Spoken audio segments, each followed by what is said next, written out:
Pourquoi dans les pays africains, surtout francophones, les jeunes ne s'engagent pas dans l'entrepreneuriat? Si l'entrepreneuriat a toutes ses vertus pour la société et pour la cité. Et quand on a posé cette question, il y a eu 3 contraintes que les jeunes nous ont dit pratiquement dans tous les pays. La première contrainte, c'est qu'ils nous disent on ne s'engage pas dans l'entrepreneuriat parce qu'on n'a pas l'argent. Deuxième raison qu'ils nous ont donnée, c'est que quand tu t'engages dans l'entrepreneuriat, en même temps, il y a les impôts, les taxes et la fiscalité qui sautent sur toi. La troisième raison que les jeunes nous ont donnée, ils disent écoutez, c'est difficile d'avoir des contrats et des marchés. Donc la question que nous nous posons, c'est que ces 3 facteurs bloquants de financement, de fiscalité et d'accès au contrat, est-ce qu'on peut y trouver des solutions? Entrepreneuriat des jeunes et citoyenneté, c'est la thématique traitée au cours de cette 2e édition des ateliers Carrefour Citoyen à la Rotonde des Arts au Plateau. Mais qu'en est-il réellement? Quels sont les freins et solutions aux problèmes de l'entrepreneuriat jeune? Connaître, comprendre, pourquoi, promouvoir, informer, former et débattre, les ateliers Carrefour Citoyen sont un espace d'échange dynamique avec les jeunes et de renforcement de leurs capacités par des experts bénévoles. Il y a vraiment à changer la manière de penser, à sortir de ces évidences. C'est pour ça que j'ai parlé des faux modèles. Quand vous voyez quelqu'un, allez toujours tracer. Cherchez dans le fond, entre ce qu'il vous dit, ce qu'il fait. Quel est le lien, quelle est l'intelligence? Il a parlé de l'intelligence. Et ça, les jeunes ici en ont besoin.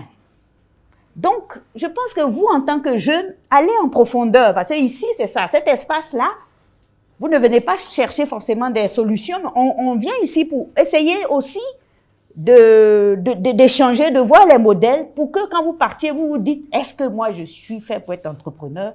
Ou alors, comme M. Beignet a dit, je suis dans une entreprise, comme je ne me sens pas entrepreneur, je vais essayer d'être polyvalent. Je vais continuer de me former pour aller plus loin. Donc je pense que ce choix-là est important.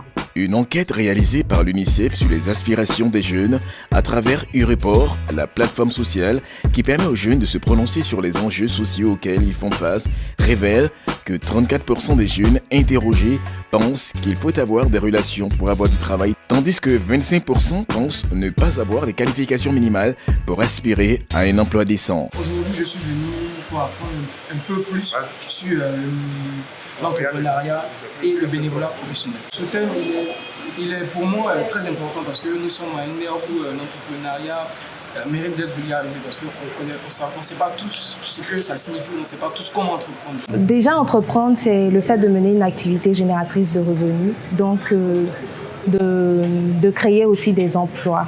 Et voilà. Et donc, comme je le dis, j'ai été plus attirée par le thème de la citoyenneté parce que je me dis aujourd'hui que c'est ce qui nous manque. Un entrepreneur est avant tout un leader. Pour l'expert bénévole de cette édition de Carrefour Citoyen, le docteur Samuel Maté, économiste et spécialiste des questions entrepreneuriat, entreprendre, c'est avant tout oser. Avoir des idées, y croire fortement et surtout se donner les moyens de concrétiser ces idées. Peu importe les obstacles que l'on pourrait rencontrer. L'entrepreneur doit être en quête perpétuelle des opportunités et ne rater aucune occasion de les saisir. Carrefour Citoyen permet à Dr Maté de présenter le concept de son dernier ouvrage sur l'entrepreneuriat à 0 francs.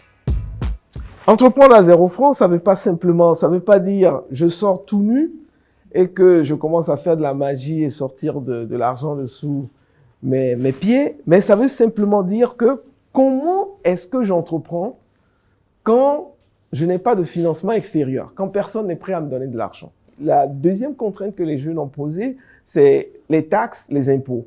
Et donc, on a lancé un mouvement où on est en train de demander à tous les gouvernements en Afrique de pouvoir prendre une loi où tout jeune de 35 ans et moins qui démarre son activité entrepreneuriale ne paie aucun impôt sur les 3 premières années de sa société. Donc, c'est ce qu'on a appelé l'initiative 35.3. Maintenant, par rapport à l'accès au marché, ce que nous avons fait, c'est que nous avons mis en place une base de données. Chaque fois que nous formons les jeunes, on est aujourd'hui dans 15 pays environ, quand nous formons les jeunes, on les met en contact pour qu'ils créent un marché entre eux et se parlent.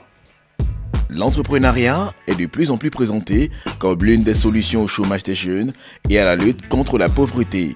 Il faut donc essayer de lancer sa propre affaire pour pouvoir se prendre en charge. J'aurai appris pas mal de trucs qui vont me permettre d'accroître un peu plus ma formation et ma compréhension quant à l'entrepreneuriat et à la citoyenneté. Comme l'a dit le conférencier, il faudrait que les jeunes puissent aller vers l'information, oser pour apporter plus de contributions pour à la société. Je pense que c'est une très bonne initiative déjà de ce genre de formation. Au moins nous jeunes aujourd'hui, on a une idée déjà de l'entrepreneuriat et on sait que pour entreprendre,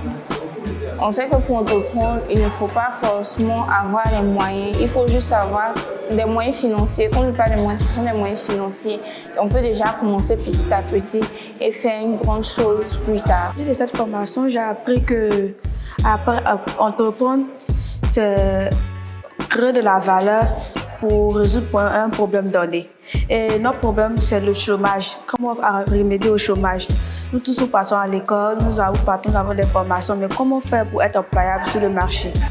Et nous avons vu qu'il faut avoir beaucoup de compétences, en fait. Il faut créer beaucoup de compétences pour embellir nos CV, en fait. Avoir beaucoup de compétences. Et puis, il faut oser, en fait, aller vers les structures, demander que je veux travailler. Pourquoi pas ne pas créer nous-mêmes notre propre affaire et employer certains jeunes aussi à venir faire comme nous. Les jeunes, convaincus d'avoir appris un peu plus sur ce qui est entrepreneuriat des jeunes, repartent satisfaits.